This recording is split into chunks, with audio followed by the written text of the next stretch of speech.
Morning, folks. Jeff from RV Diagnostics. I think it's October the 20th. Getting ready to do some more trim lock. You see that? If dirt's getting behind there, that means that's not sealing. So that's like 39 feet or whatever it is. I took it all out of there. But put you on pause real quick. Okay, as I said before, this is the new trim lock. I got like a big roll of it right up there going up the ladder now. I'm gonna show you something.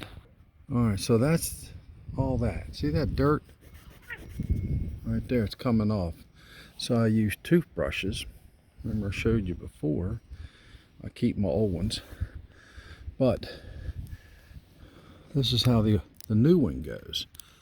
I'm gonna push it in right here. It's a little bit hard to do. There.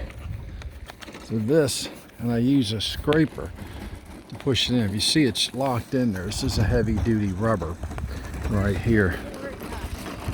And I gotta clog this hole up. All right, so, and this is called a trim lock. So if you got dirt behind here, your seal's been leaking for a while.